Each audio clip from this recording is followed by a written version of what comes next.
First order of business is public comment on non-agenda items. Sarah Schick. Thank you. I would like to wish everybody Merry Christmas, appropriate Happy Holidays, Happy New Year, and I especially would like to thank the supervisors for their foresight and hard work in acquiring the parcel in West Vincent Township Center to become a park. I'd also like to, not everybody here heard my sister volunteer me, with my permission, to head up a committee, inter-township committee and interested residents to create a vision and a plan for the design and management of the park. But since I'm on the Planning Commission and Parks and Rec and have been liaison to the EAC and sustainability, I thought I could probably round up enough interested volunteers.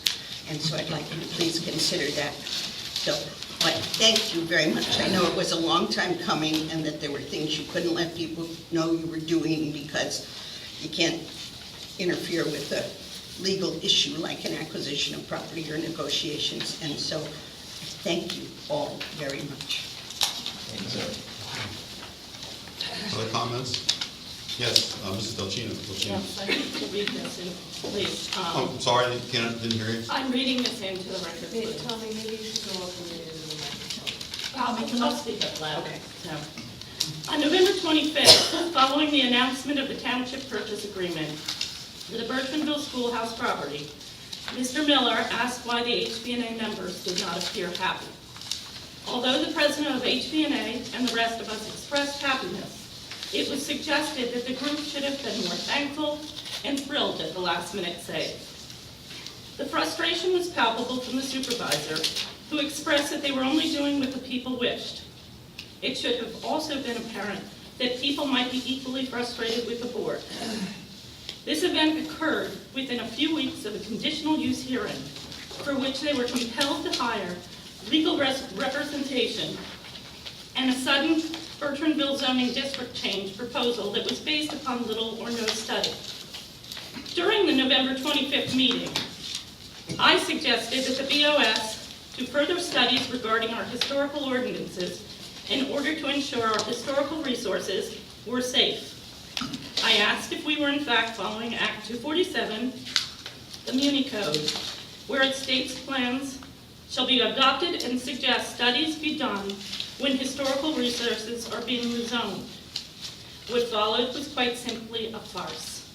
A farce followed by a letter sent to me accusing me of suggesting the board was guilty of malfeasance or nonfeasance.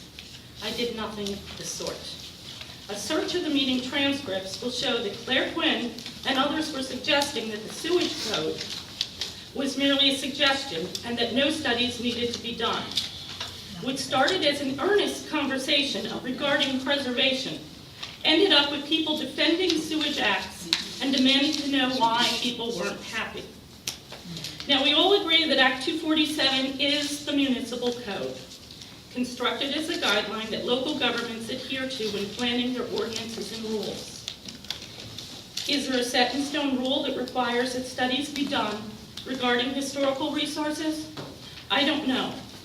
I know that Act 247 directs, not suggests, a plan be adopted every 10 years. I know there are suggestions that studies be done if historic resources are involved. I would hope that our board would care enough about those resources to make careful, considered judgments, even if not required by law. I do know that the Phoenixville Regional Plan, which we adopted in 2008, advises them to do special studies in many circumstances regarding historical resources, repeatedly. I know that the plan suggests that Bertramville be limited to further development and that West Vincent scenic roads be protected. Yet we listen to statements from the other side of the table describing the schoolhouse development as 3 tiny little office buildings and warnings that the township would be sued if we did not waive our historical setback ordinance. I know that our township's historical preservation overlay district reads as follows: to establish a clear process by which proposed changes affecting historical resources are reviewed by the West Vincent Historical Commission. This did not happen in October. I leave it to you to inform us if it happened in 2004. Historical preservation is one of the responsibilities required of the Commonwealth under the National Historic Preservation Act and the Pennsylvania History Code. In the latest Pennsylvania statewide historic preservation plan entitled, handily enough, Building Better Communities, the Preservation of Place in Pennsylvania. The plan focuses on local governments and municipalities, stressing that preservation is not about saving one building, but about saving the distinct, authentic identity of each community. This, quite frankly, is why the question posed by Mr. Miller about whether or not the HB&A was happy is odd. The HB&A mission was never about simply saving the schoolhouse. It is about preserving the identity of historic Bertrandville, an identity that straddles both the past and its very vibrant present. Let me state that again, because Clear. You were clear. preservation is not about a single building, but the community. The state's plan, in fact the national plan, is aimed directly at local governments and municipalities. It's about fostering groups like the HB&A to form and help the effort to preserve our historic selves in order to gain our future. Local governments would have been contacted early on in an effort to inform them that guidance was available. Also provided would be educational programs for municipal governments, advice, directives to encourage non-traditional groups to become interested in preservation. Several local townships are listed as preservation partners in the state plan. It is our hope that West Vincent could be there as well. At a time when nationwide there's an understanding that preservation is so much more than saving a single building, and understanding that common citizens are key, this township has been rather tenured. Nowhere has there been recognition that citizens have been concerned with the historic schoolhouse since before the schoolhouse property was sold, even before this latest development proposal. No recognition that upwards of $70,000 of private citizen money were paid out fighting this development to protect the village. No recognition of the taxpayer funds spent on legal fees. In the end, it was down to luck, good luck, and privately financed protests that won the day.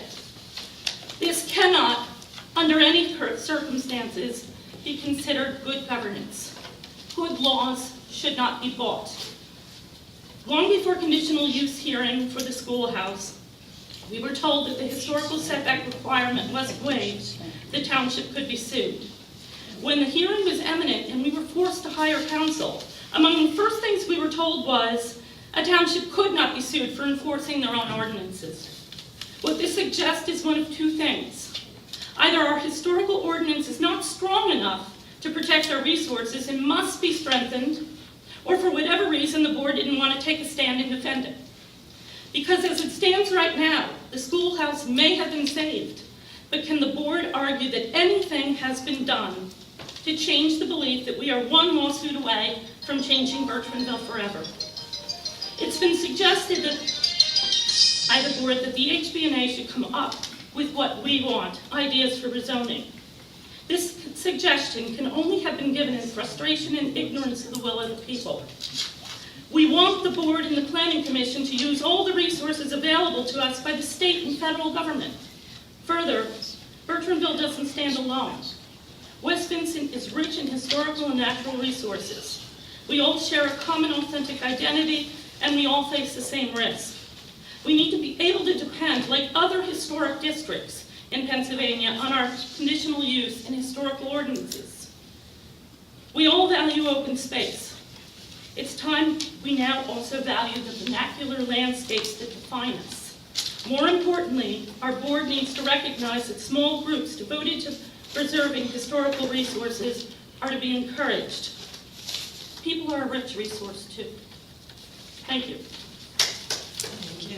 Thank you. Any other comments? Harriet, no? Microphone. Yes, I'm coming to the microphone. I've been told I need it. Keep it.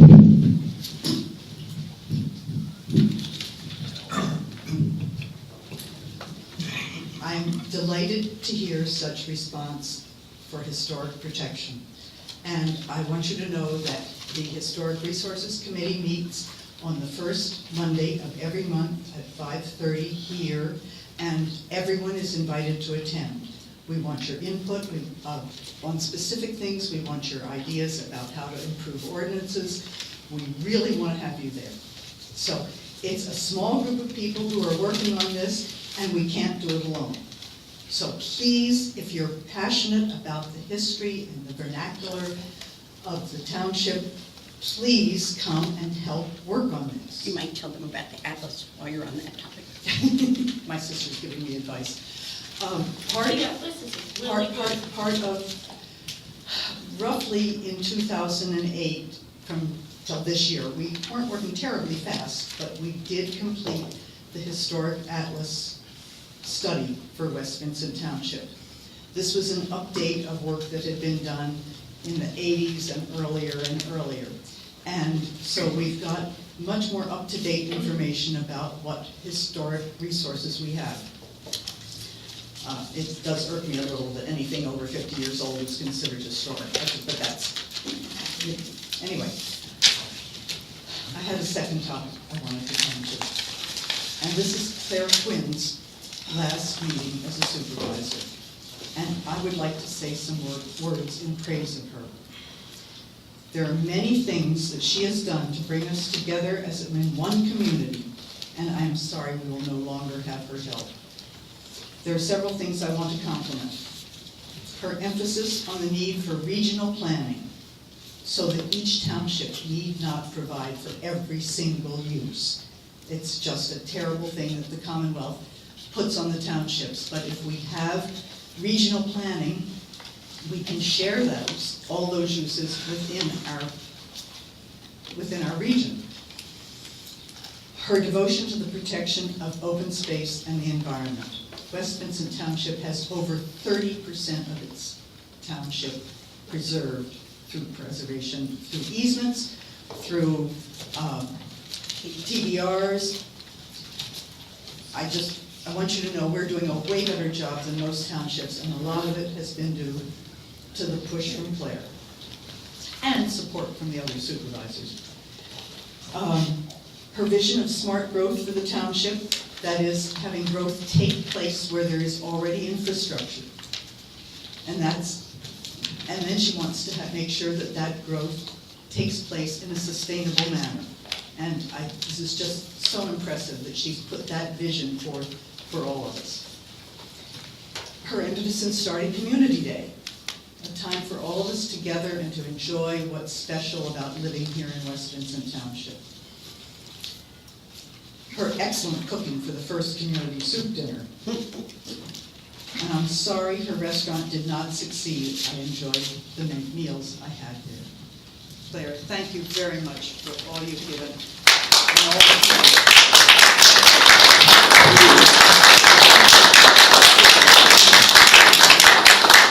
Your applause is not welcome. Thank you.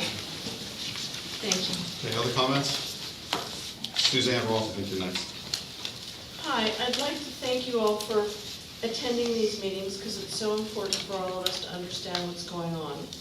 George and I are latecomers to this community. We've only been here about 40 years.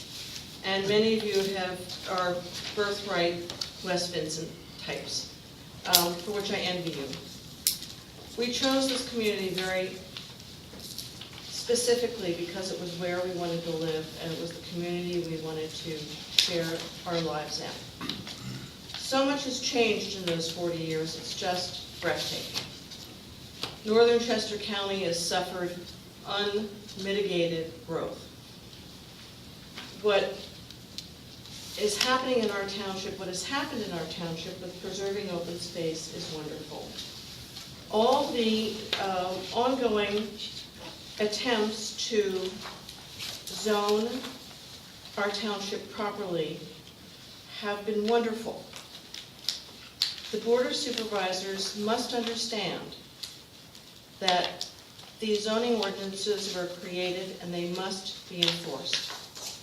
One of the things that we were told when we hired counsel and expert witnesses to defend our case against developing the schoolhouse was that we had the ordinances to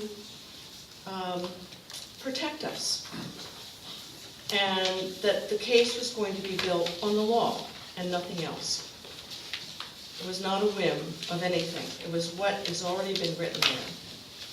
What disturbs me is that we've had to put out our time and energy and money to defend something that didn't need to be defended.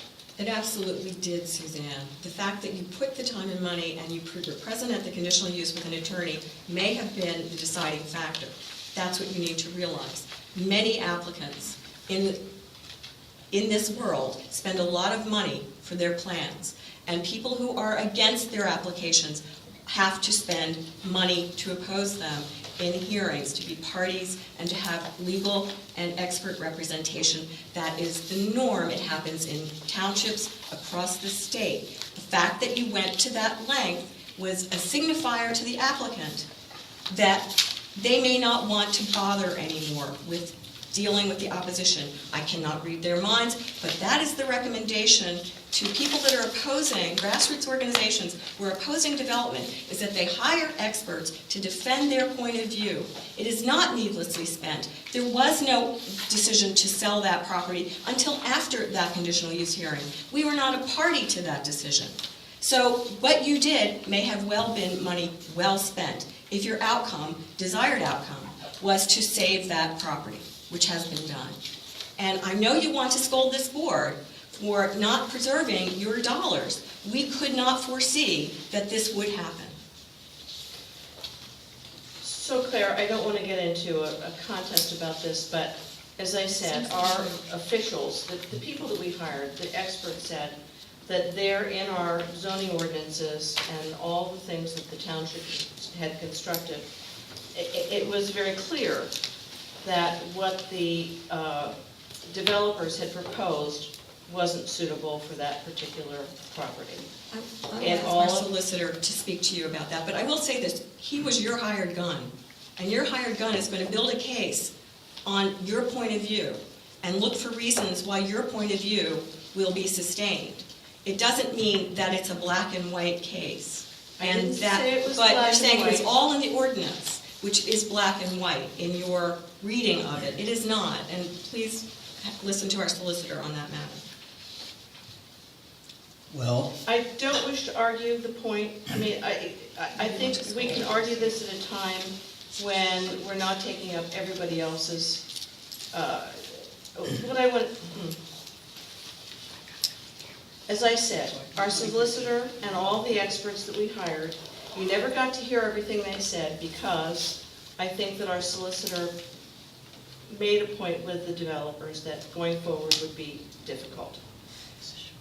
And maybe we need to have conversation outside of this room, or even again within this room, of the issues that our solicitor and his representatives felt were important, i.e. steep slopes, i.e. setbacks, i.e. our exceptional value streams, etc. I could go on and on, but that wasn't really the point that I was making. What I wanted to say was that I've asked several people in the township if they'd like to join us in the HBNA, which I think it was suggested to us, but outside of our group, that we form this group so that we could have an entity within the township that could help all of us preserve what we hold dear. And one of the things that I have enjoyed about having the HBNA is it has opened up an avenue for people within the township to talk about how much they treasure where we live and to try and preserve that.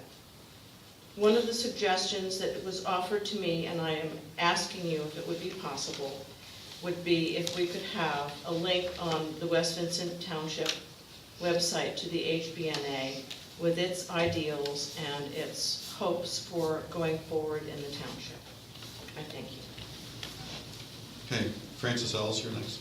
Well, when I started coming to these meetings, I noticed that if anyone asks a question about the budget, they're vilified. Now, the thing is that, The person that asked the question or person you're asking the question of? no. Because I think it no, felt the a little person different who on this was side of the asking table. the question.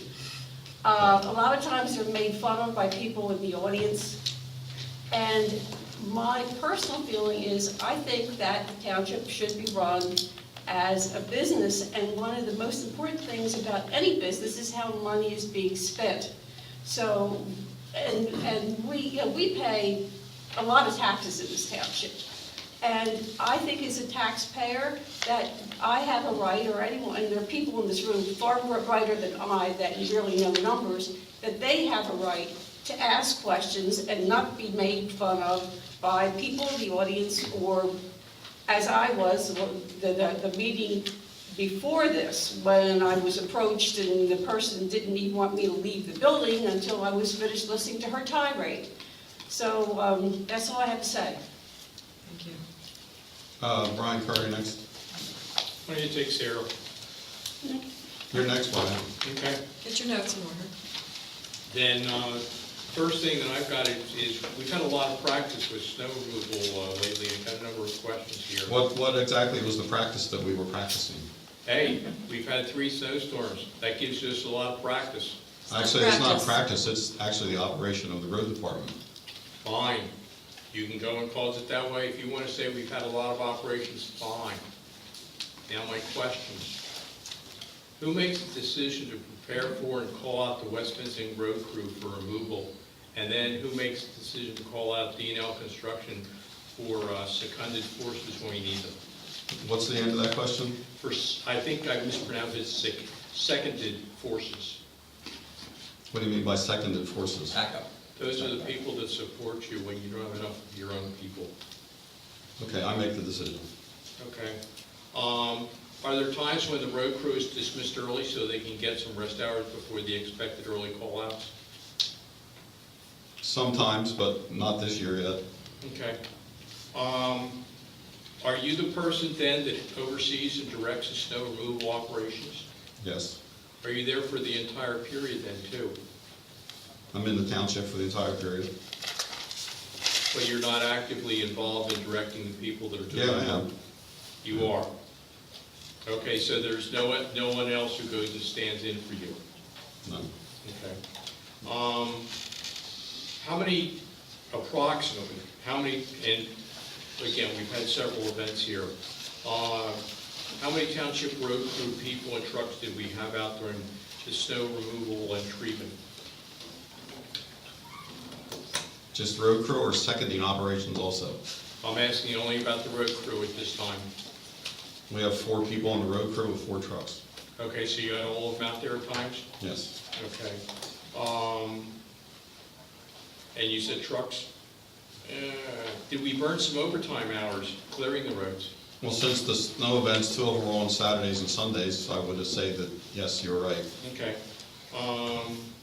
How many trucks and people did we have out from D&L Construction?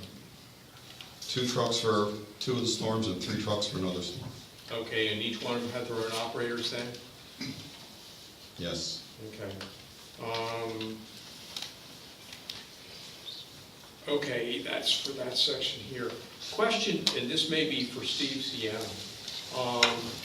As I'm speaking here, as Francis is, as Thomaseth has, are we officially appearing at this meeting, or does that only apply to people that are on the agenda? Are you officially, You look like you're here. here for the meeting? Did you say here for the meeting? Am I appearing officially at this meeting as is defined in Pennsylvania law? I don't know that there is a definition in Pennsylvania law for officially appearing at the meeting. I think your statements are a matter of record at this meeting. Okay. So that comes back to that Mr. Wendelgast said to me at an earlier meeting that the only official record of a meeting in Pennsylvania is the written record. And that same thing is stated on a webpage out there that says that audio and video recordings don't satisfy the requirement of the Pennsylvania law. And so, as I go through this, and I am, and I think I'm stating this correctly, Part 65 of the Pennsylvania Consolidated Statutes, Chapter 7, reads in Section 706, and this is a direct quote at this point, minutes of the meeting, public records and recordings of the meeting, written minutes shall be kept at all open meetings of agencies. The minutes shall include the date, time, and place of the meeting, the names of members present, the substance of all official actions, and a record by individual member of the roll call votes taken, the names of all citizens who appeared officially, and the subject of their testimony. And that is where my question is, am I appearing officially? No, you're not appearing officially. The minutes of the meeting would be the official record of the meeting, and the fact that you spoke at the meeting would be contained in the minutes. So, in other words, what I said at the records, said in the meeting, should be accurately recorded in the meeting minutes. Not necessarily. So the meeting minutes can go and say whatever they want about what I've said. No, I think they can contain a condensed version of what it is, the issues that you raised, the topics, but they do not need to recite verbatim that which you've said here. Okay, I understand that they don't have to have it verbatim, but then they do have to go and have the significant points, et cetera, that I brought up, et cetera. I think they have to accurately capture the fact that you spoke and the topics that you spoke on. Okay. So, Now, I note that it says that the names of all citizens who appeared officially, but it says nothing about their addresses or tax parcel numbers. Why is that information in the West Vincent Township meeting minutes? Aren't there some privacy concerns there? Addresses are frequently redacted in right-to-know responses, yet they're put into our meeting minutes. Is there some reason for that? I'm not aware of any legal requirement for it. I believe they're just trying to identify. I mean, you'd have to ask the people that are actually preparing them the first instance, but I think it's an attempt to identify the fact that you're a local taxpayer within the community, resident of the community. It seems unique to our particular township for some reason. And it's also a change from earlier practice where it only had just the names. Next, you said earlier that the people speaking, the content, the topics they brought up are to be in the meeting minutes. Now, if we read the meeting minutes after they've been approved by the board, how do we have, as a person speaking at the meeting, have an opportunity to correct those meeting minutes if they don't reflect what we said or capture it fully? You don't. The way that you would go about that would be to appear at the next meeting and raise the issue and make it of record at that point. But you're not part of the process, the legal process of reviewing and approving the minutes. That's rests with the Board of Supervisors. Now, is that a policy of the Board of Supervisors, or is it someone else? And the reason I ask that is, again, looking at other townships' meeting minutes, they do have comments from the participants about the meeting minutes, asking for changes to be made to them, and they are at times. I think that would be a decision that an individual municipality could make as to whether they wanted to allow that type of commentary. Okay, Is that all, Brian? that's it for right now. Thank you. Sarah, check.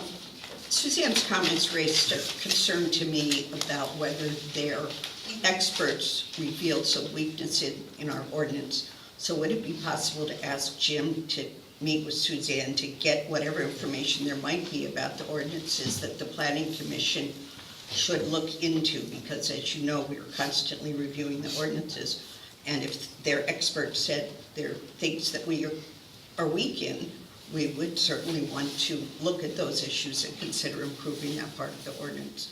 So if you guys could make that happen, because inviting people to come to our meetings doesn't always work to get the points across. So I think if you would take an official action, that would facilitate things. I started to say before, when Suzanne asked me to comment on the issue, I'd like to remind everybody there's still a conditional use application pending I thought it was withdrawn. Or is it the subdivision land Subdivision development still land. pending? And to the extent that that remains out there, I think we need to just kind of hold fire on some of those comments directly pertaining to that application. Okay. Okay. But do think it's a good idea, by the way, since you've invested that money, to get those comments at some point when this closes out to the planning commission or the others so that they can have the benefit of them. And perhaps we can offer some response to those because I think that that would be a worthwhile dialogue. Thank you. Larry, Stone. So, I have a question for Brian. I don't attend very many of these meetings, so maybe I don't understand the context. But you questioned the supervisors in detail, or Ken in detail, about the snow removing operations. What was the point of that? I was curious about it. There you go, Larry. George Zelchino. I don't see it in the new business or old business, but can you update where we are on closing for the schoolhouse property purchase? I know that the appraisal is in. Steve, I'm not sure what's confidential or not, so I'll turn that to you. We have received an appraisal of the property. Arguably, I think that could be obtained on a right-to-know request at this point in time. Actually, it can't until the transaction is concluded. So I think we probably prefer not to speak of that. We have an outstanding phase 1 environmental investigation being done. We expect to have that by mid-January, correct, Jim? Before that. That's what I was wondering, what's our earliest settlement date if everything I works? think that there's some other easements that the engineer's working on that have to be identified for a variety of cross purposes. And I think that that'll take a little bit of time. I think we're looking toward the end of January at the earliest, Okay. but targeting that. So hopefully that'll be, We still think before March, yes, still, and possibly end of January. I think possibly end of January. Okay, thank you. Okay. Suzanne, I think you're next, and you'll have another hand up. Can you please explain phase 1 environmental things that are being asked?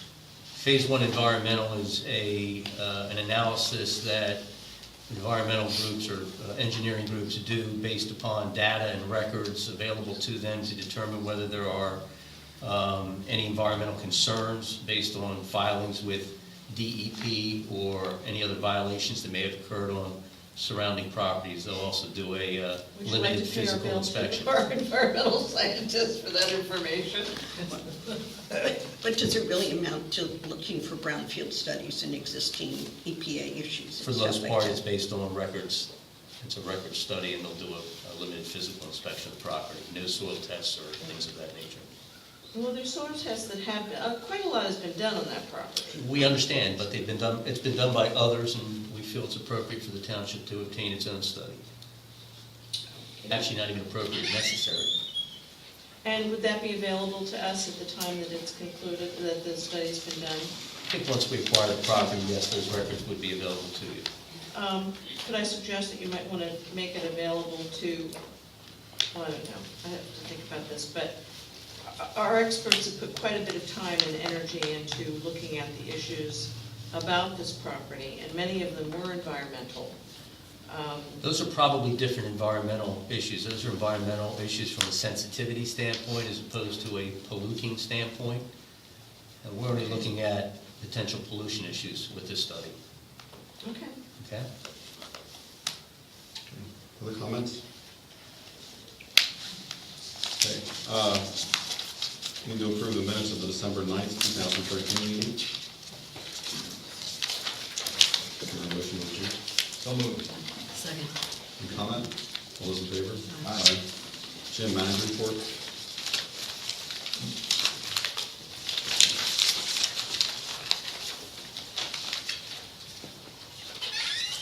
Township offices will be closed for the next 2 days for the Christmas holiday. The December Trash Task Force meeting has been canceled for the meeting in January. Township offices will be closed on Wednesday, January 1st, 2014 for the New Year's holiday. The township reorganization meeting will be held on Monday, January 6th at 7:30 p.m. here. Staff would like to wish everyone best wishes for the holidays and the New Year. After subdivision list, the one application that needs our attention this evening is the Canady Lot 1 Land Development Plan. We have a subdivision extension agreement filled out by John Dean, representative of Canady's, asking us, or granting us the ability to extend the review period to the 31st of March 2014. I so move. Second. Comment? Those in favor? Aye. Bills list is next. We have for September 23rd, we have a township general fund bills list of $45,753.37. Reimbursable bills list, $4,397.84. Subdivision utility plant bills list, $1,705.07 for total bills list of $51,856.28. Do I hear a motion to approve that bills list? So moved. Second. Marty? E.M. Kurtz, vehicle parts, that was snowplow parts, or what was on that? Second, you meet Kurtz? Kurtz? Kurtz? Yes, I'm sorry, Kurtz. snowplow parts. Snowplow parts. Yeah, I think it was skid shoes and bearings for all the wheels and snowplows. Okay, thank you, Ken. Brian Curry. APEC Computer, Police Email Management. What do we have done?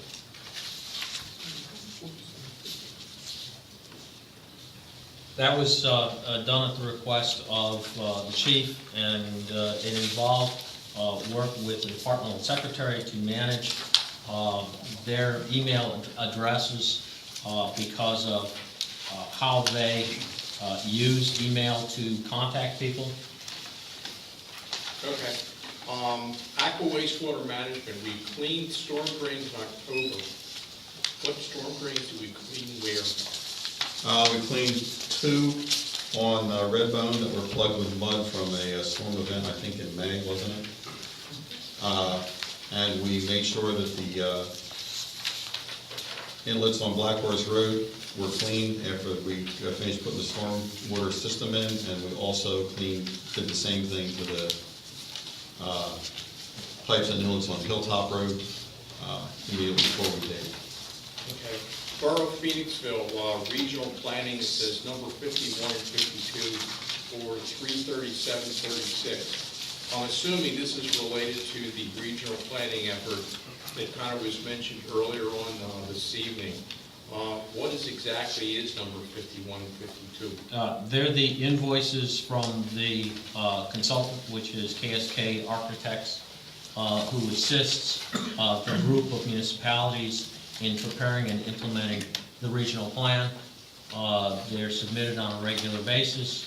When approved by the group, they are split 6 ways or 5 ways between the members of the group. Thank you.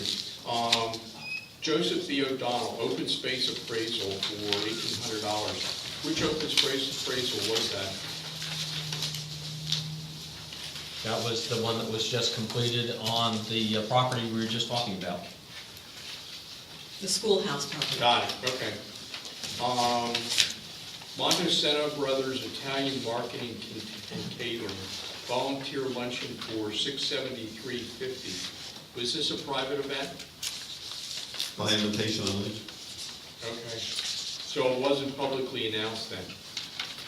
It's the annual Christmas party for the volunteers. It's a volunteer recognition event. We have it every year. Okay. When you become a volunteer, you will be invited. Okay. So join the EAC. For Sandra Cantrell Edwards, travel reimbursement for $299.45. And in response to a question by me about item, 01-413-452, about what township vehicle is dedicated to code enforcement, Jim Wendelgast said code enforcement has the little green truck for use. So why are we paying mileage?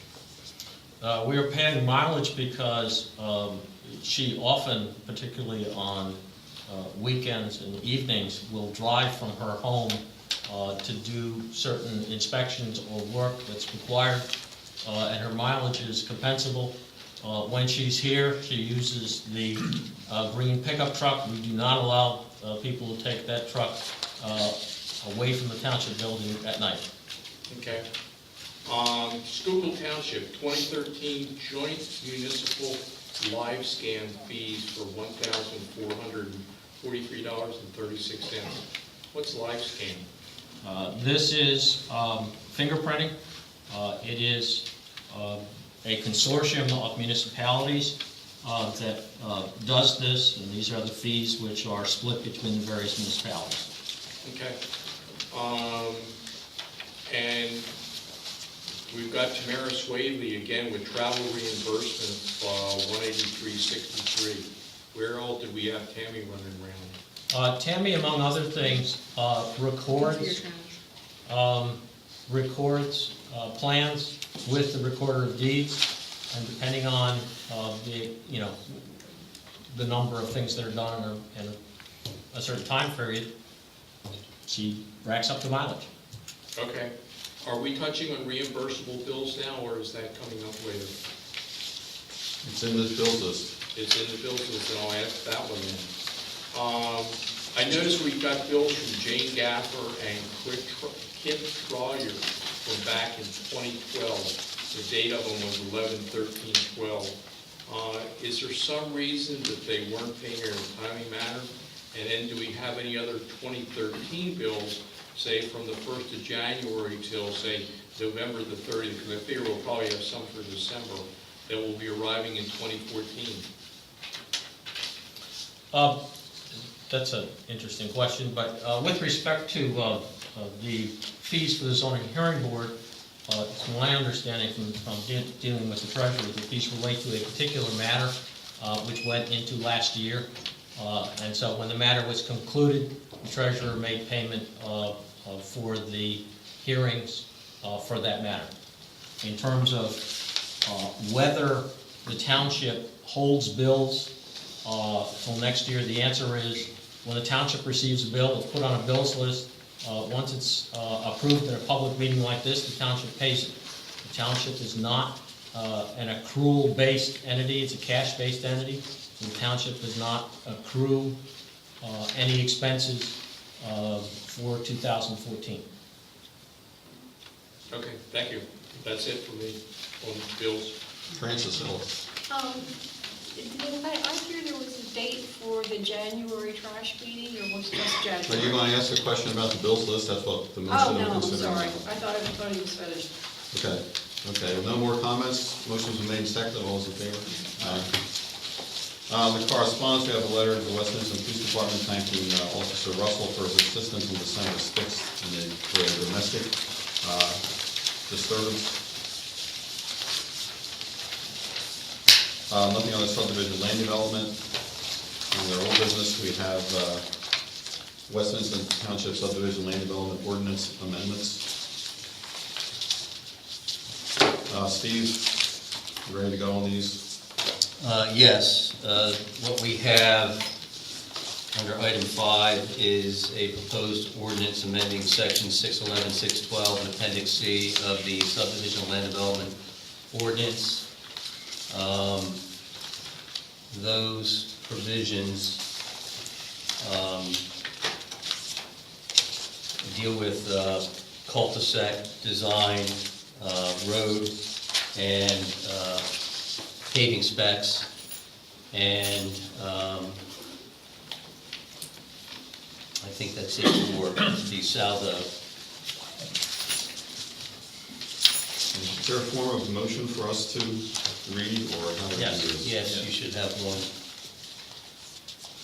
You should have one for each. Okay, and the proposed saldo changes are ordinance number 158. Is that correct? 158, there is that. 157, I move that the township adopt ordinance number 157 to amend the township subdivision and land development ordinance in the form as advertised and presented. Second.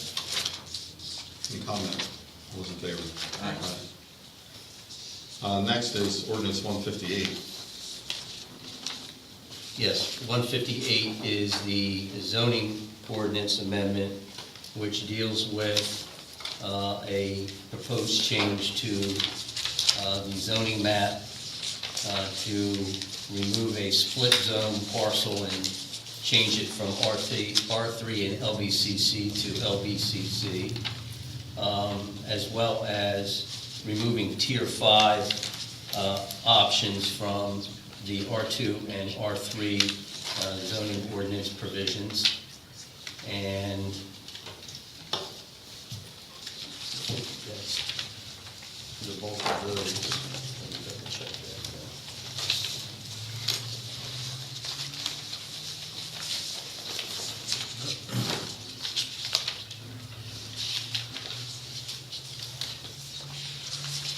And the balance of the changes are simply modifications driven by the elimination of the Tier 5 provisions in R2 and R3. Okay, proposed motion, would like to read that? Move that the township adopt ordinance number 158 to amend the township zoning map and township zoning ordinance in the form as advertised and presented. A second. Comments? Mr. O'Neill? Miller, my name's Sean O'Neill. I represent Mr. McCabe, who owns the subject property. That is the subject of the zoning map amendment. We do have some comments we'd like to put into the record. Primarily, we're here to ask that the board defer, table, or not take action on the zoning map amendment portion of the ordinance. We believe you can separate the two subjects of the ordinance, one being the text amendments that are proposed to the balance of the ordinance, and one of the concerns of the McCabe's, Mr. McCabe is here, dealing with the map amendment concerning the zoning of his property. They seem to be unrelated, and one is not dependent on the other. The McCabe's have been working over the course of the last year, including initiation of dialogue with the township, to hopefully engage the township in a cooperative effort in time to develop the extension of the Loop Road, Lexington Boulevard, which would cross their property on the other side of the Weatherstone portion of that Loop Road. They've engaged an engineer who has plotted the sidewalk that the township would like to see on their property, has plotted the Loop Road on their property, and have begun to look at plans for what that property might ultimately become. Supervisors graciously made available your solicitor and the manager to meet with myself and Mr. McCabe and his son, Pat McCabe III, here to discuss the future of the property. And at that time, the McCabes had just learned mid-November of this proposed zoning change. So it was a surprise to them at that time, and the point of that meeting was to hopefully avert the advertised zoning map amendment that's now before you tonight. Again, we'd like you to put that off. Mr. McCabe III is here and can offer some substantive comments on why we believe that's not a good idea for the property or the future of the township. Real basically in that regard, your zoning map, and I'll give a copy to your solicitor, just ask him to make a part of this record, but I've identified the McCabe property with an X. But this is the only property that's the subject of this amendment. We believe it's being treated differently from like properties, specifically that being the Weatherstone property, wherein the commercial development has been directed to the inside of the Loop Road, and the outside of the Loop Road has been maintained as residential. We believe that's what should happen here. The bulk of this land is residentially zoned. The interior of, an adjacent parcel is zoned commercial, also owned by the McCabes, and that would be the interior of the Loop Road. However, the bulk of this parcel is zoned residential and would be located on the outside of the Loop Road. It would also adjoin the school, and it would be across the street from residentially zoned property in Weatherstone. So we're asking that you pause on rezoning this to commercial tonight. We also think it's a better transitional use of the property to allow for a residential development with open space adjacent to the school than to extend commercial zoning all the way up into the school. Another reason we're asking for you to pause on that.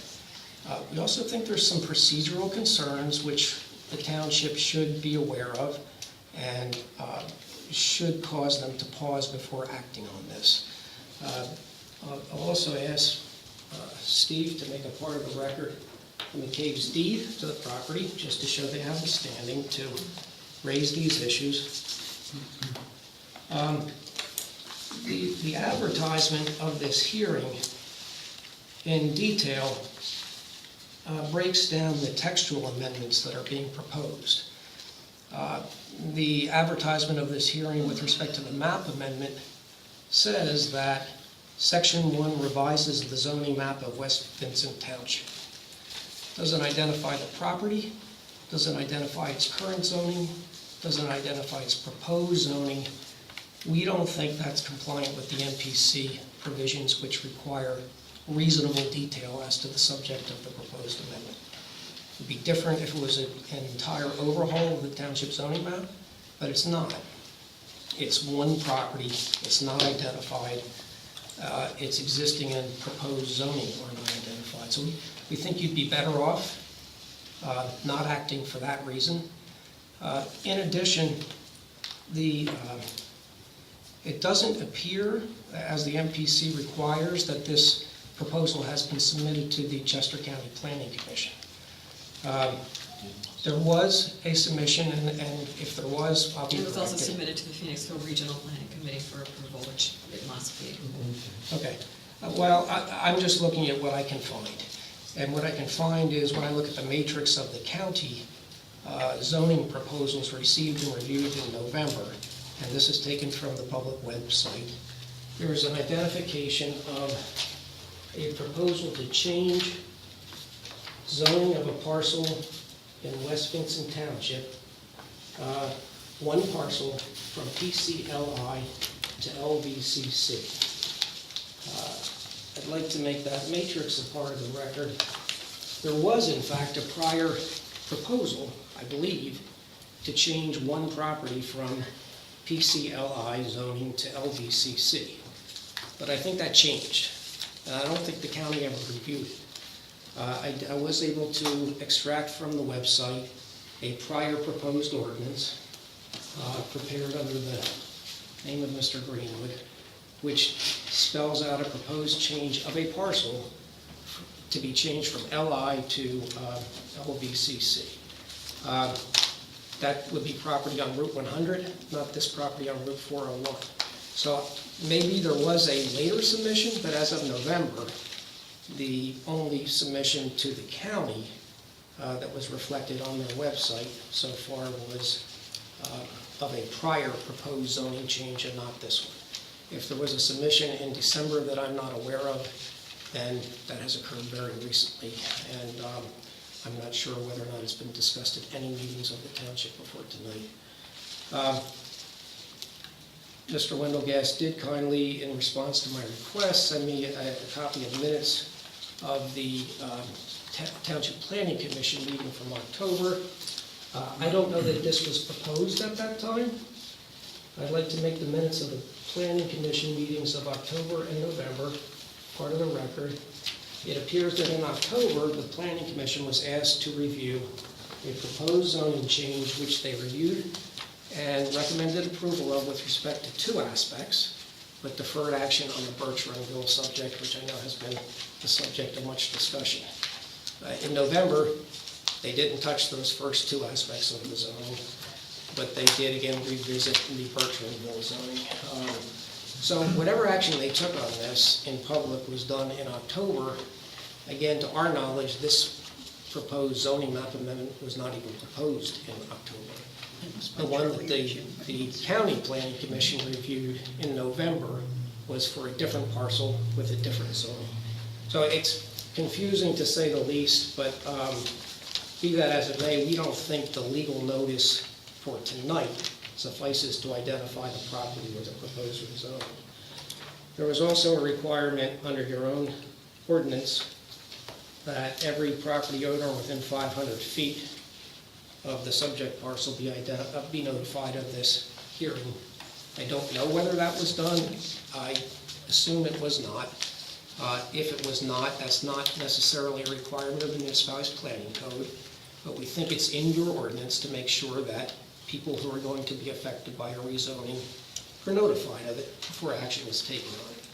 So, and if Mr. Wendelgas or the board can correct me, perhaps that was done, but I'm not aware of it.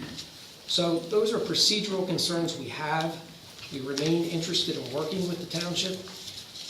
We appreciated the opportunity to meet with your representatives. We'd like you to just, as I said, pause only on the map amendment tonight. I would like all those documents to become part of the record of this hearing. Pat McCabe III would like to address the board further, if you will give him the time to do that on the substance of the amendment. Anytime. Thank you.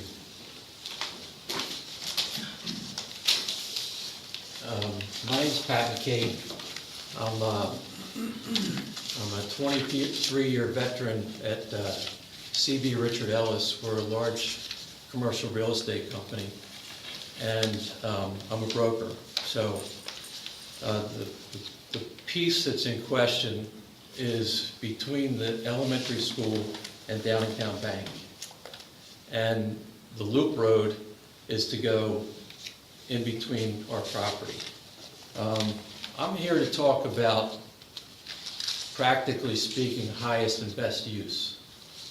Our company has large market research people who track statistics. And I'd like to share some of those statistics with the board, if you don't mind.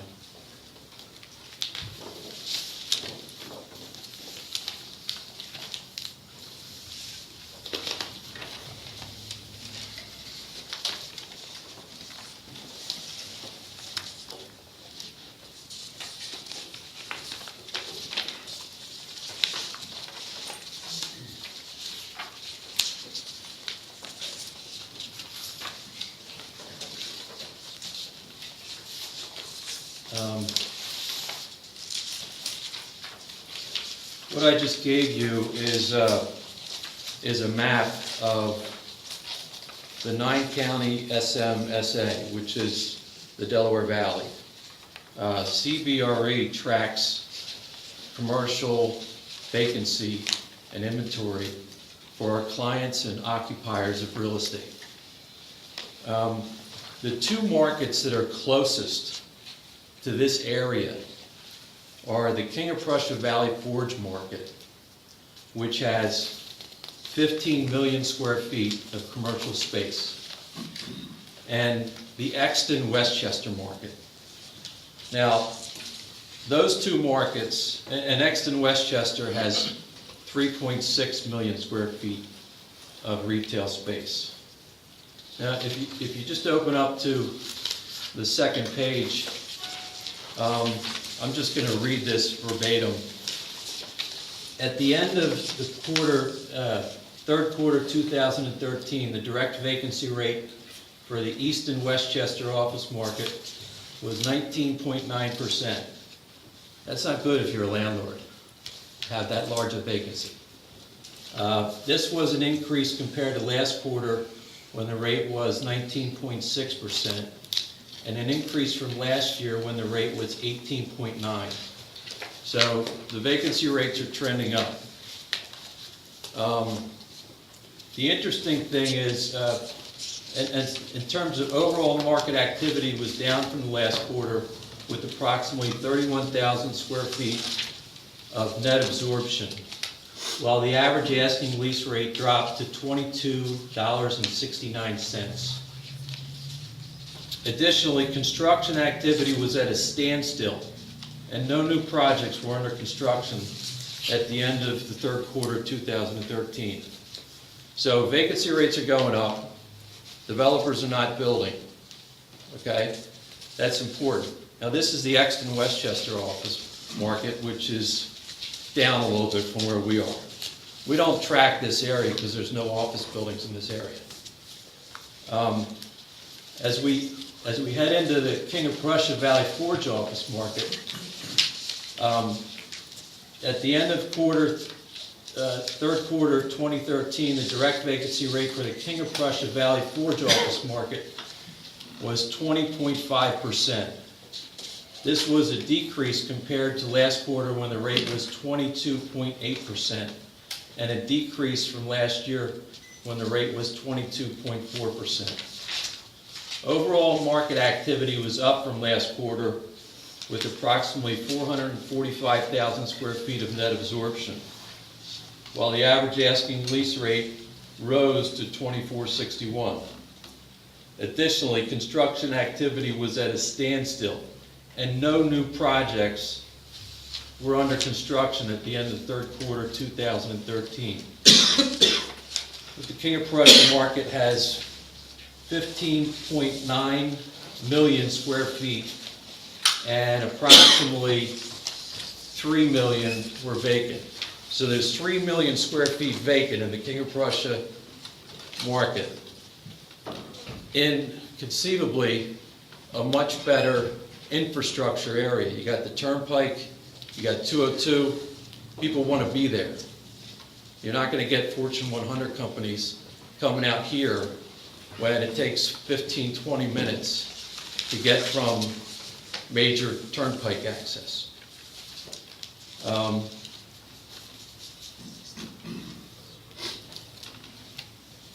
And in terms of, so that's the commercial snapshot, is that there's an abundance of vacancy, and there's very little chance of any of it coming out here.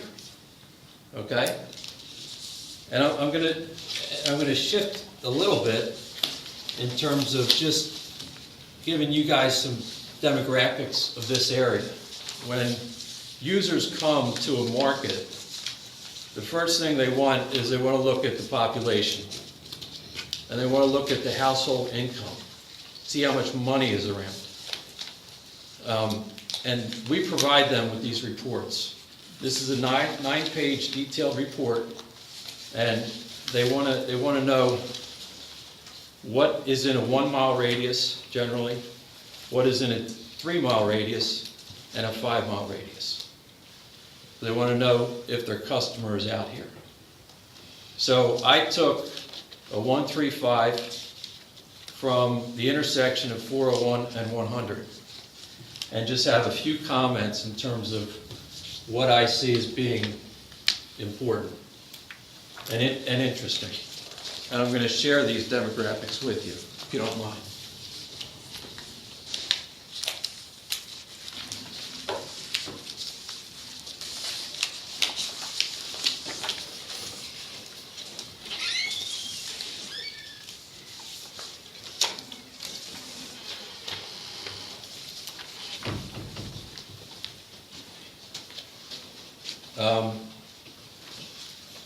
On page 1, and I can leave a copy for you guys if you want to look at it, but there's 2,600 people living in a 1 mile area of 401 and 100, which as an occupier is a rural number. It's light. You get into areas like 113 and 100, and there's over 4,000 people in a 1 mile area. Mr. McCabe? Yeah. I'm going to interrupt you. Do you want us to zone this property denser than what our proposal is, or less dense than what our proposal is? That seems what all these things are getting to. So you want it to be R3 again? So you want it to stay the way it is? Well, my point is that we don't see the commercial being viable out here. We see that there's 2 other projects that are zoned this, Weatherstone and another project a little bit north, right? So to have a 3rd project zoned when the market's telling us it's not here, seems to me like it I would think be you won your case. counterproductive. I think you won. I don't think we want to zone it commercial. I think you won, right? So you want us to leave it the way it is? Yeah, we do expect. Wasn't I in a meeting with you guys a while ago where you wanted it to be zoned this way? that you just Commercial, we were proposed? told we wanted, it should, you wanted else. Met in Isn't that right? In Yeah, but now you want it to stay the way it is? In November, we met. Okay, we're done. You're We're done. It It's stays off. the way it is. We don't change it. Stays the way it is. Save your Sit down, breath. sit down. It's Christmas Stop time. the clock, you Get out of know, here. don't pay this man anymore, it's done. You can give up your one. Right, you're done. You're won. Okay, Well, okay, you're finished, you're done, it stays the way it is. yeah. Leave you. Steve, how do we proceed with the remainder of our, If I could just finish, as I said, we met in November to initiate the dialogue. We hope to be able to continue that dialogue. We hope we'll be able to okay, facilitate. do you want it to stay the way it is or not, yes or no? We don't want it to be zoned commercial. Do you want it to tonight. stay the way it is? Forever? No, not forever, tonight. Do you want us not to make this a change? Tonight, we're asking that you do not make the zoning map. Okay, it's all Okay, right. the township Is is that all right? eager, though, to have a dialogue with you about extending the sidewalk to the school, which has been going on for many years. We would like to see, that's my last wish as a supervisor, which is tonight, is that you're able to meet with the township and come up with a solution for a sidewalk to the school that has been unused, unable for school children to cross the street at the light and walk to school. And the township is willing to pay to put a sidewalk on that property, on your property, but we can't get anywhere with you, and we would like to see that happen. That would be a great thing. It's Maybe been a quid pro quo, shouldn't say it, but maybe a quid pro quo is, we don't change it, and you start thinking about how we can install a sidewalk for the school And children. we're looking at the road and everything else at the same Thanks. time. Yeah, I think we're looking at everything. It's Okay. been called the sidewalk to Okay, nowhere. Steve, Yes. how do we proceed with the? We would move forward with the adoption of ordinance 158 with the exclusion of section 1 of that ordinance, which was the proposed zoning map change. And that's all that we need to do. Okay, the motion that was made, how would we revise that motion to reflect what you just said? And removing the map change, right? Correct.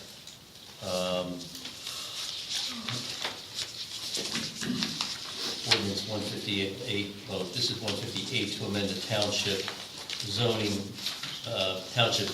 ordinance in the form as advertised and presented with the exception of section 1, referencing the proposed zoning map change would be removed from that proposed ordinance. I so move. Second. Any comments? All those in favor? Aye. Aye. Okay, thanks for coming. Good, thanks, Merry Christmas. What's next on the agenda? It's the budget. Oh, budget's next. I heard a motion, what's the budget as advertised? Correct. To adopt the 2014 budget as advertised and made available for public inspection. Do I hear a motion to that effect? So moved. Second. Any comment? Brian Perry? Are we adopting the budget right now? or- Correct. Yes. Correct. Fine, then I've got some questions. Two. Okay. Not literally. Gotta be careful, you guys. That's correct. We don't Some of want you are armed. anything like that written out here. We've got 2 police officers. Item 01-409-351, liability insurance. Shows zero cost. Jim Wendell-Cass says we've got it. And it looks like, I think that's item 01-406-352. Is that the case? And, you know, I'm sure you were here at the meeting when we discussed the renewal of the insurance program. The insurance program resulted in an increase in the township for its liability and property insurance of about $2,700 this year. Pursuant to recommendations made by the treasurer, what we did is we split up that number into various departments and into various properties. Instead of showing it in simply one line item, it's now found in multiple areas within the budget. Okay, that answers that one. It's there. Okay, item 01-409-357. and Jim said that it's for expected 2014 projects, general maintenance, and repair estimates. What are those 2014 projects? Please identify what section you're in. I said, No, 01409. Please, could you give the board the courtesy of identifying the section that you're talking about? Well, The unfortunately, number is not helpful. well, I used the numbers, you replied to them giving me general things. I'll go and ask that question later on. It's under general government buildings and plant. Is that the section you're referring to, Brian? Yeah. It's not in your notes. Which page of the budget you're looking at? It's actually page 3 and 4.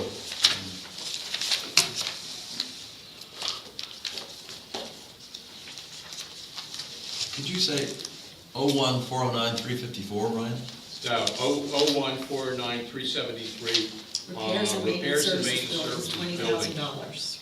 So what are those 2014 projects? And those 2014 projects include some repainting within the township building and other projects which, when we do the budget, we also look at prior expenditures. And in large part, this is an increase over prior expenditures, but we expend probably $10,000 a year to maintain the township buildings. The increase is so that we can do painting and other repairs within the buildings as they age. Okay, thank you. Under community development, we're spending $1,200 for heating oil and $15,000. Brian, I've already answered these questions for you in writing. Are you going and saying that I'm going to ask the same question again? I guess you are. Well, then, let's finish and let's go and find out. You spent $15,000 for repairs to the farmhouse and barn, which includes painting and replacement for exterior siding, so you've got some context. That was rented out at one time and generating income. Now it's empty, being heated and updated. Is there some reason why it's not being actively used, or are there plans for it? The answer is the board is considering what to do with that property.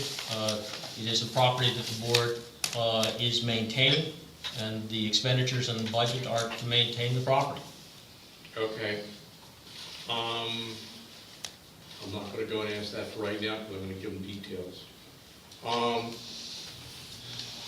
There's a general reserve under 01493-470 of $30,660. It's not allocated, and Jim answers says, hey, it's not allocated. Are there no contingency evaluations that have been done to verify the adequacy of that value, or was it just picked from the air? I don't even know what section you're talking about. Could you please refer to the section? These numbers are not consecutive for people in the audience, so sections are not numbered consecutively. So if we don't know the section, you can't find the chunk of numbers you're talking about. I'm going to go and ask that question later on in another meeting. I'll get that detail. Let me see the other. What is the Muni Logic software? Unity Logic software is software that's been done by Carroll Engineering, which allows the township to track all the parcels in the township and all of the development that is done on those parcels within the township. Okay, thank you. This is concerning about emergency management, and I'm looking at our emergency management category, and it seems rather large at $24,500. I went and checked with some other townships. Middlebury Township, which has a 3 Mile Island nuclear power plant in it, budget's $10,000. There's no salary in there. Limerick Township, which has a Limerick power plant in it, budget's $6,000. There's no salary in there.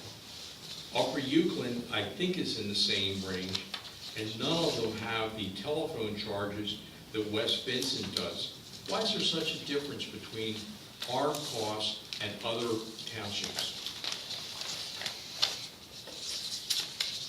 Is it right, Jen, that these numbers reflect and are related to the expenditures for 2012, 2013, projected to 2014? That is correct. Okay, well, that's good enough for me. So in other words, just that they're historically high, we're going to continue that way. I didn't say they're historically high. You were the one that said they're historically high. I do not agree with you. So you don't think the $24,500 versus $10,000 or $6,000 is much higher? I will not take your word for those numbers, Brian. I don't know what's involved in those numbers. So you want to go and see the numbers? I'll get, see what I can do about getting them. No, we don't want them from you, thank you. If we choose to examine the numbers, we can get them ourselves. Well, he's challenging me for the veracity of my statements. I'm not challenging you. I'm telling you where I stand on this. That's not the same thing. I think what he said is he has no basis to compare our numbers to those other municipal numbers because we don't know how they developed those numbers or what's comprised. And I found 493, 470, it's on page 6 under miscellaneous expenditures. Any other questions, Brian? The replacement police car. What Are we is- really considering keeping the old one? You have to ask Mike about that. Well, Jim was the one who told me That's that a, we it are. is a possibility, given the age of the unit, it's very old, but it may have a limited use. Okay. I asked about item 01414-341, which is ag security as advertising. Jim answered with agricultural security. What is agricultural security in the township? It's a state program to protect agricultural properties. People within the township have applied to the township to be part of ag security. I believe, as you noticed, there's no proposed expenditures for ag security advertising for next year. I understand that, but I've never seen that in anything that's been mentioned that I've been able to find in the township. I was trying to find out what it is. Thank you. And actually, It's called a district, it's an agricultural security district. And we've had people apply to, and we've amended that district, and we redid that district several years ago. Okay. I'm going to let it sleep for right now. Thank you. You finished?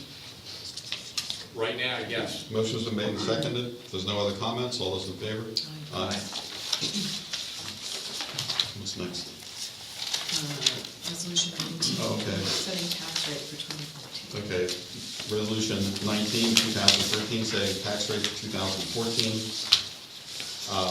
It's unchanged, is that right, Jim? Other than the date of adoption and the resolution number and Okay. the calendar year. Okay. The rate is exactly the same. Want us to read the now therefore? Yes.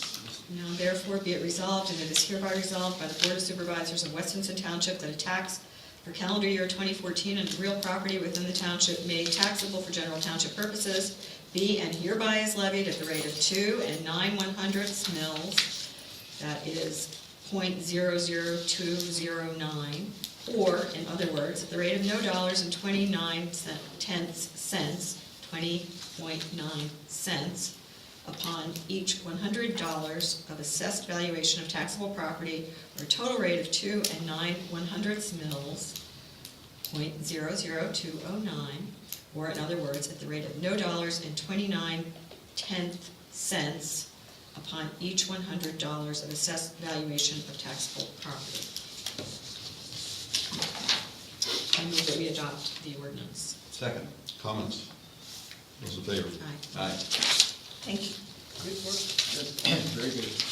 Tax anticipation note for 2014 is next. We received a letter of intent from DNB First to provide a $300,000 tax and revenue anticipation note. We've had those tax and anticipation notes for many years. We believe that it is a prudent thing to do. We are recommending that the board approve the letter of intent so it can be co-signed. There's also a resolution authorizing the tax and revenue anticipation note. Okay, can we refer to this as presented to us this evening, Steve? I think that's acceptable. Okay, then I'll make a motion to approve the tax anticipation note 2014, the amount of $350,000. Second? Comments? All those in favor? Aye.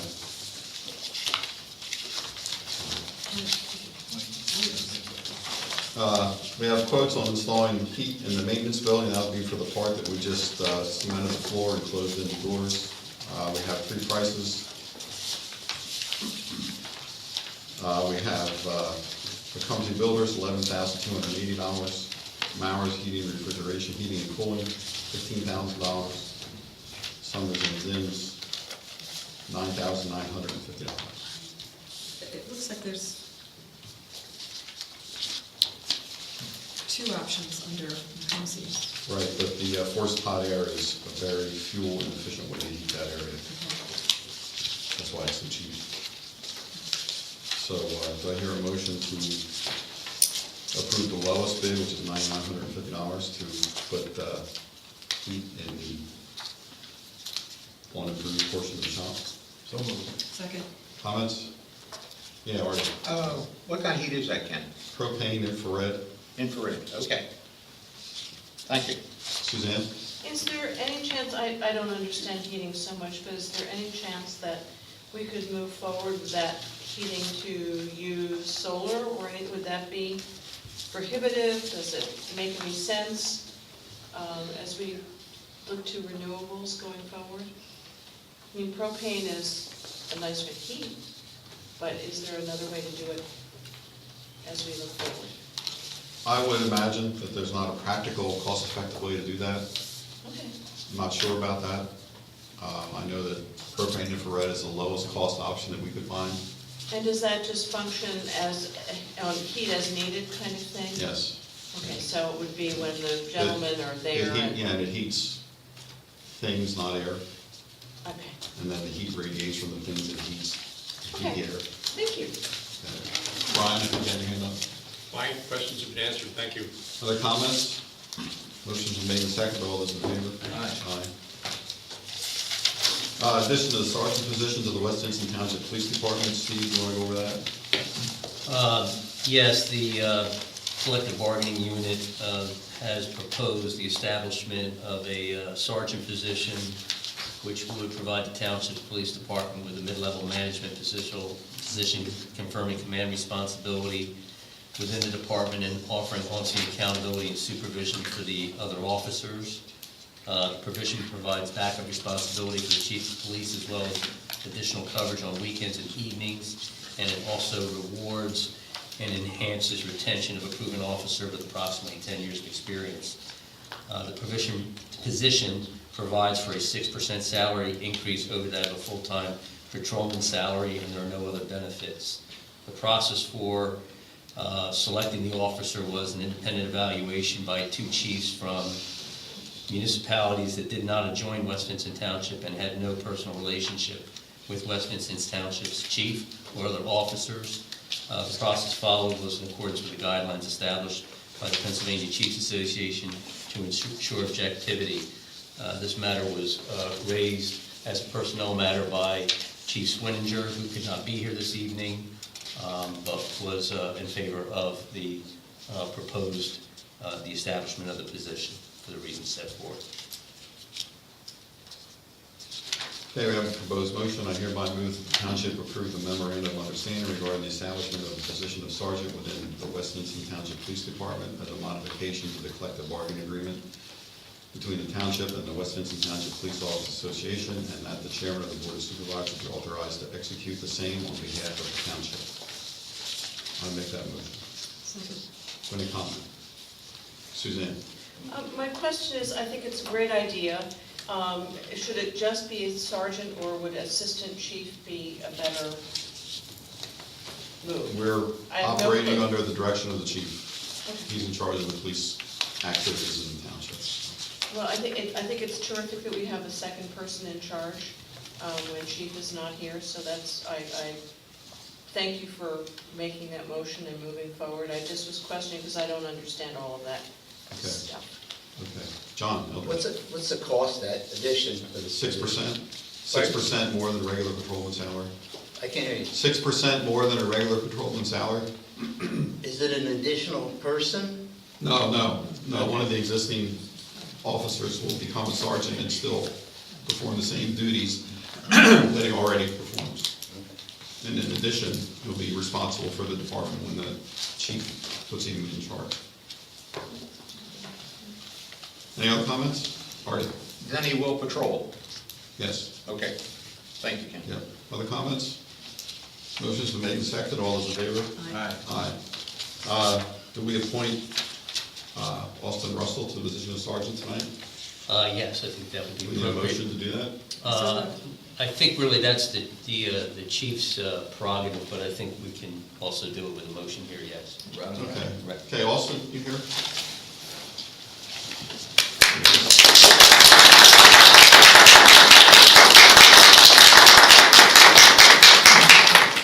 Okay, what would that motion say, please?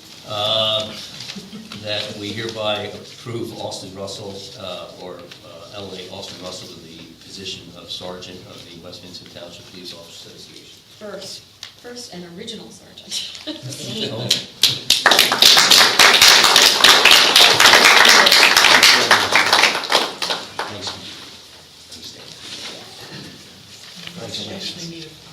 Second. Someone want to second that motion? Second. Any comment? All those in favor? Aye.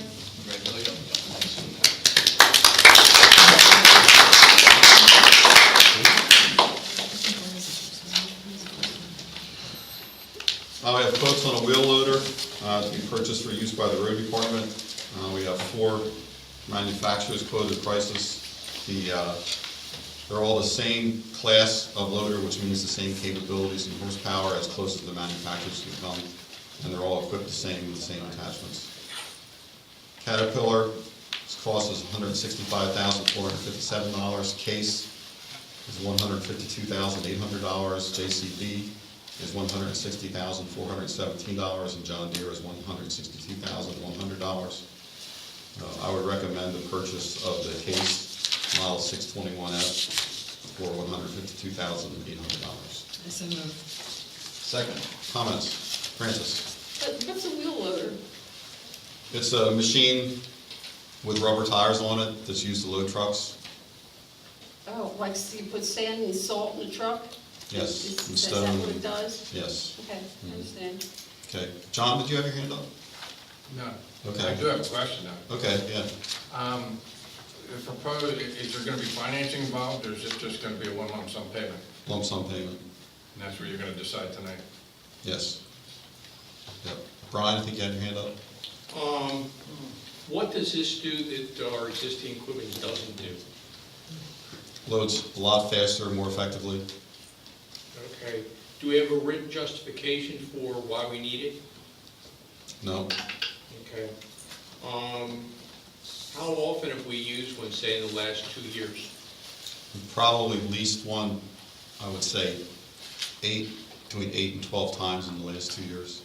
We've used one? We've leased one, yes. We've leased one, okay. Yes.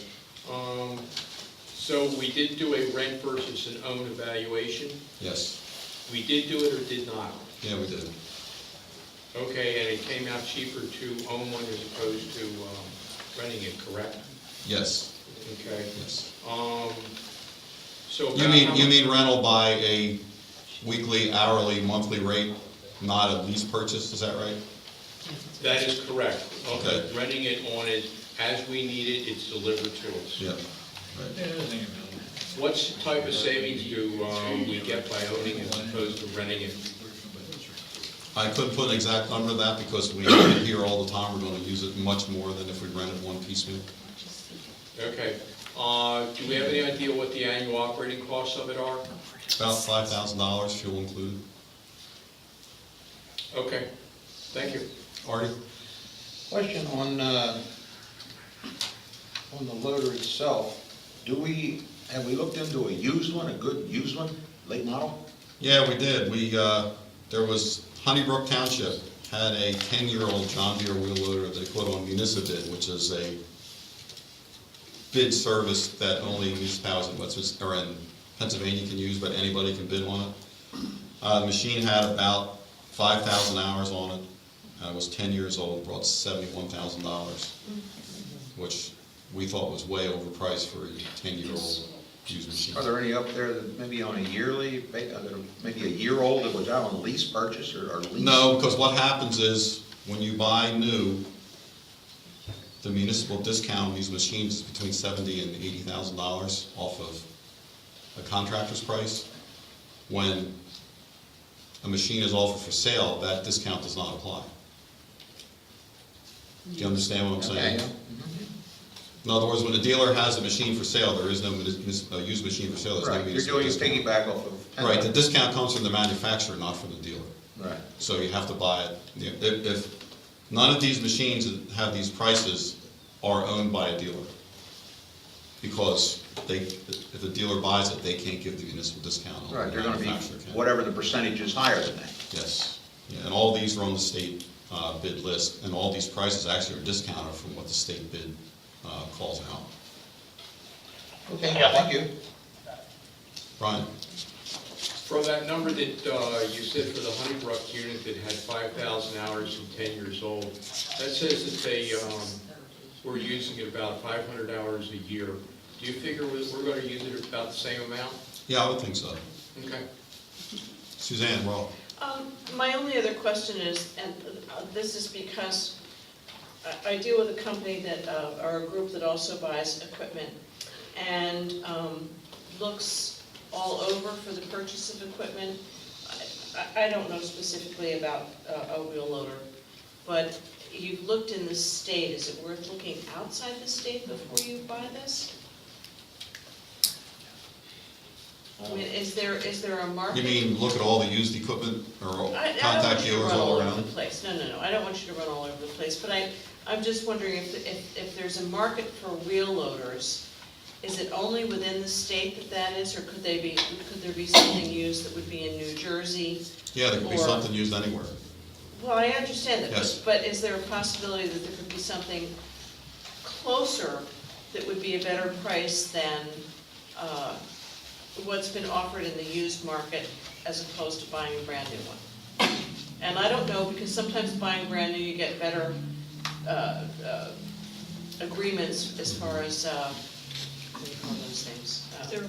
Yeah, service, et cetera. Warranties. Okay, well, Warranties, thank you. yeah, the case that I recommend that we purchased actually has a 3-year, 3,000-hour full machine warranty and service agreement. That the case dealer comes and changes the oil and filters and doesn't charge anything but mileage for the service truck to come for 3 years. Good. And that's the best of any of the warranty offers we have. Caterpillar charges $1,100 a time to come and do that, and JCB is $1,200 a time to come and do that. So that's another savings that's not reflected in the price. Okay. And what it does is it makes sure that the loader is always in compliance with any warranty issue that may come up because the dealer is doing all the service. And who is the person responsible for tracking the hours on the equipment of use so that you can make sure that Mr. Case shows up on time for all the oil changes? Kevin Freese is the one that monitors it, but we all the road crew members and myself keep an eye on all that stuff. Okay, thank you. Okay, John? Yeah, forgive me, you might have already mentioned this, and I was in thought on something else. It just seems like a large purchase. You said we've used one the last couple of years, at least 8 to 10 times? Yeah. Approximately how many hours a year would you say? That we lease them? We only lease them for a week or two at a time. I'm just trying to get an hourly rate, and then my next question was, what would a piece like that rent? Is it rent by the day or the week? By the day or by the week? The last time we rented one by the month, was it $3,800 a month, was that right? I don't remember. I thought it was more like $3,800 a week. I don't have the number at the top of my head. And now remember that the life, we're figuring 20 years of the life of this machine.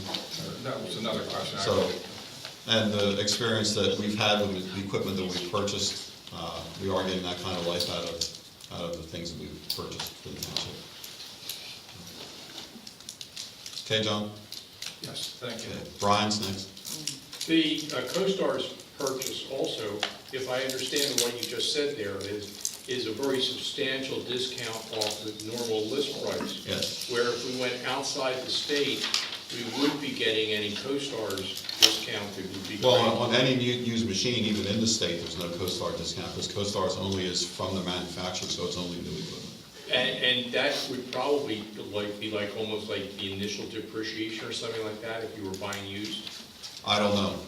Township doesn't depreciate stuff, so. No, but I'm saying, if some excavating company purchased one, and then a week later decided, we've got to get rid of it because we're going to go and run out of money, there's going to be some depreciation, probably is going to be, you know, a goodly chunk of what you're talking about, the CoStarz discount. So purchasing it by CoStarz inside the state would be a good thing. Do you agree with how we went about it? I'm saying that purchasing CoStarz. I didn't think you agreed. I didn't think you said It's a good thing. Just have a little fun, Brian, that's all. Okay. Okay. Suzanne? This is a question that goes to all of the equipment that we own and its maintenance. Do we have someone on staff who actually can repair the equipment that we have and oversee its maintenance? Well, Kevin Freese is our in-house mechanic. And so he does repair all the equipment and observe what's happening with We it? repair everything we can. Remember that we depend on him to work on the roads also and to plow snow. But he is the one that's in charge of all the preventive maintenance. He does all the tire work. He schedules all the inspections. Keeps track of the tags. Do we support him in getting him training and different things like that? Well, he already has a inspector's license, and he did graduate from mechanic school, so he is already trained. Okay. And he works with the manufacturers of the equipment we buy to stay up to date on all the things that we can do. Good. I only asked that because I'm involved, as I said, with another group, and we have someone who actually can repair the equipment and saves us thousands of dollars annually, a significant number of thousands of dollars annually by being able to repair the equipment. And I just wanted to ask that, and also, I hope that all the people who are using our equipment are trained properly so that they're not abusing it. So I think she appreciates that you have a trained person saving the township money. I think that's what she said. Okay. Other comments? Motion's been made and seconded, all those in favor? Aye. Aye. Jim, stormwater ordinance? Pursuant to Act 167, the county adopted a stormwater management program. As part of the stormwater management program, they have prepared a model ordinance which municipalities in Chester County are required to adopt. Where we are in the process is that model ordinance has been reviewed by staff and by the township engineer. We've attended numerous meetings with the county and asked a lot of questions about that. I prepared a list, or the items that could be changed on the proposed model stormwater ordinance. Those areas have been discussed with both the EAC and with the Planning Commission. I'm asking tonight, because the Planning Commission has made a couple of recommendations. The recommendations are that staff and the township engineer finish the draft, because where it is right now, there's a lot of, I'll call miscellaneous language, or language which directs you to what the possible changes could be. So what needs to be done is it needs to be put in what I'll call more final condition, posted on the website, submitted to the county because they need to see it before it gets approved, resubmitted to the Planning Commission and the AC in January, and hopefully get it back to this board by the end of January for it to adopt so that we can be in compliance with the county. The county took 2 years to do this, but then sent it out to people, and their hope was to have all municipalities adopt this by January 1st. I'm told, as of last week, 15 of the 72 municipalities have adopted it, so very few have. The other thing Chester County did last week is send out modifications to the draft, which obviously make it a little difficult for everybody, but certainly for those of us who haven't yet adopted it, we'll make those modifications in the draft. So I was just letting the board know where we are and asking if you're okay with preparing essentially a final draft, posting it on the website, submitting it to the county, resubmitting it to the planning commission and the EAC, and where we are in terms of the various decisions that need to be made. I think there's consensus between staff, the engineer, the EAC, and the planning commission to try and make this ordinance as flexible as possible. There's really very little flexibility within the model ordinance, but what this involves is if you have, the way the ordinance is set up is that if you have projects involving 1,000 or more square feet of proposed impervious surface or less than 5,000 square feet of earth disturbance, you're going to be subject to the ordinance. This can be relaxed to 2,000 square feet and 10,000 square feet, but you have to comply with another 70-page simplified approach to stormwater management for small projects. The township engineer recommends that we do that because as a more rural township, he believes that that's the most appropriate thing to do. We're seeing some urbanized municipalities like Tredyffrin going to 500 feet. You can certainly make it much more restrictive than what the county's proposing. But the thought is that as a less urbanized area, that it would make sense to keep it at the 1,000 and 5,000 square feet and allow people who are between that figure and 2,000 and 10,000 to use the simplified approach, which would keep costs down for small projects. Does this require any action of this dimension? Does not, other than if you have concerns about the approach, then please let me know. Okay, well then, do I hear a motion to adjourn? So moved. Before we adjourn, Sorry. just as a point of new business, this is our last meeting of the year, correct? Last Board of Supervisors meeting of the year? Yes. Well, under those circumstances, I would like to thank all of you who sit on that side of the table for supporting our township and trying to make this the best place it can possibly be for us all to live in. I know we don't always agree with one another, but it's not an easy job, and I thank you. Well, let's not worry that disagreement among participants in the government resulting in good government, so we've probably got a really good government. Okay, are your motion to adjourn? Hold it, Brian has his hand up.